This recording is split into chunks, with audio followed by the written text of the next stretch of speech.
Alléluia Production vous présente la prière de la mi-journée. Moi et ma maison, nous servirons l'Éternel.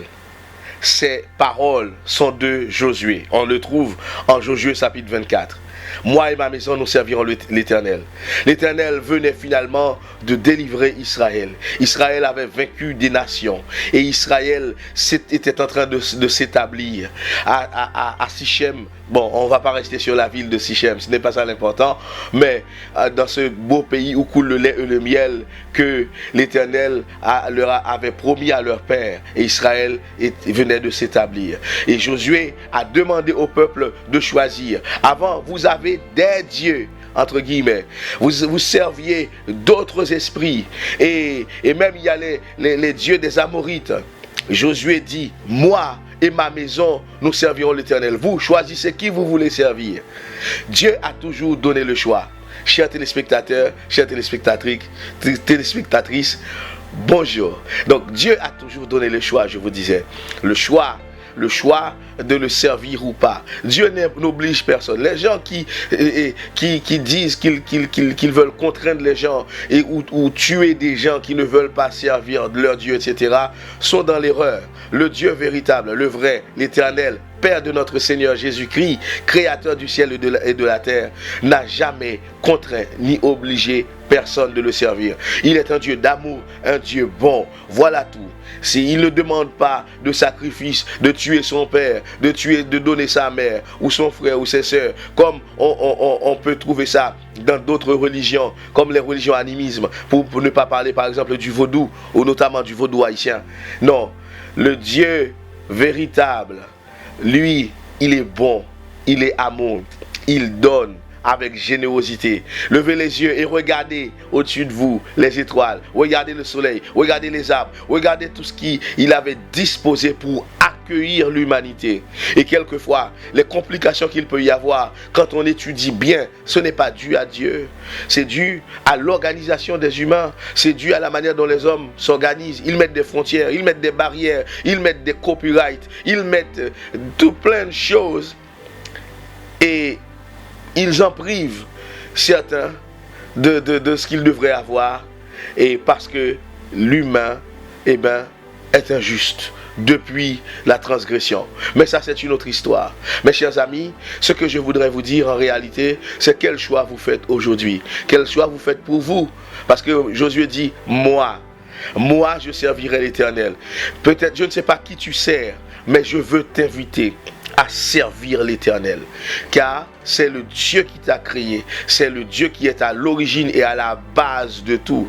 Il dit, et ma maison, parce que nous avons aussi cette responsabilité envers nos familles, envers notre foyer, envers les gens que nous connaissons, qui sont avec nous, nos familles, ta maison. Est-ce que le travail est fait à la maison? Est-ce que tu t'occupes de la maison? Oui, à tout point de vue, mais aussi du point de vue spirituel. Est-ce que les enfants sont enseignés? Est-ce que les parents ont leur responsabilité? Parce que plutôt, les parents ont leur responsabilité. Je vais vous inviter, je vais prier pour les familles aujourd'hui. Voilà, je veux prier pour les familles composées, recomposées, décomposées, disloquées, tout type de famille homoparentale, une mère qui se bat toute seule, un père qui se bat tout seul, famille endeuillée. Je veux prier pour un orphelin, je veux prier pour quelqu'un ce matin. Tu es notre Père. Et nous t'invoquons. En tant que Père, tu comprends, c'est toi qui nous as donné la famille.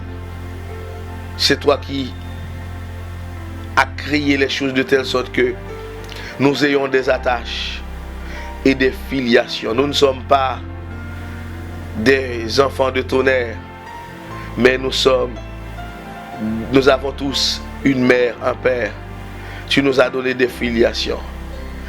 En tant que Dieu, Père, nous t'invoquons en faveur de nos familles. Des familles, quelquefois, en souffrance. Des familles dans lesquelles, souvent, il peut ne pas y avoir la paix ou la joie. Des familles en conflit. Des familles blessées. avec des blessures, des familles divisées, des familles en guerre. Je veux te prier pour un couple dans lequel s'est installée une guérilla, une bataille de position. Seigneur Dieu Tout-Puissant, Dieu de paix, apporte la paix dans un couple qui est fatigué, où chaque composant, où chaque membre du couple est fatigué de lutter. Seigneur Dieu Tout-Puissant, je veux te prier en faveur d'une famille divisée, où les enfants n'obéissent plus, où les enfants ne respectent plus, où les enfants créent des problèmes, posent problème. Je veux te prier en faveur des familles dans lesquelles sont installées des incompréhensions, des quiproquos, voire même de la méfiance ou de la haine. Seigneur, apporte l'amour à nos familles. Et comme le dit la salutation juive, Evenu Shalom Alechem, apporte la paix dans les cœurs, apporte la paix dans les maisons, rétablis des situations dégradées, enlève une situation dégradante. Je te prie, Seigneur, en faveur de femmes qui souffrent et d'hommes qui souffrent. Josué avait pris cette résolution pour dire: moi et ma maison, nous servirons l'Éternel. De la même manière, Seigneur, sois le Dieu de chaque foyer qui nous regarde, celui qui leur apporte la paix, qui leur donne le diapason. Nous savons que le défi familial est un défi divin, n'est pas uniquement humain, c'est un défi divin, c'est un projet de Dieu. Le projet familial est un projet de Dieu. Écarter Dieu, c'est fragiliser la famille, c'est martyriser la famille, c'est casser la famille. Car oui, Seigneur Dieu, tu nous donnes des principes, tu nous donnes des préceptes à respecter pour que nos familles soient heureuses. Je te prie, Seigneur, pour toutes les familles qui nous regardent, ou chaque personne qui fait partie d'une famille. Oui, Seigneur, apporte la paix. Je te prie pour des célibataires. Je te prie, Seigneur, pour des personnes qui n'ont plus de famille, pour des orphelins, des orphelines. Je te prie en leur faveur, Seigneur, de les aider à se construire ou à se reconstruire. Maintenant, l'Éternel des armées, je te prie en faveur de quelqu'un qui a connu une séparation violente. Seigneur Dieu Tout-Puissant, pour quelqu'un qui a expérimenté un divorce, voire peut-être même plusieurs. Oui, Seigneur, viens restaurer, viens reconstruire en ce midi que nous prions. Viens, Seigneur, apporte la paix, apporte la joie et la délivrance. Au nom puissant de Jésus, je te prie ainsi. Amen. Comme à l'accoutumée, je vous invite donc à nous suivre sur notre site web www.ricardomatalbert.org ou sur Facebook, retrouvez-moi.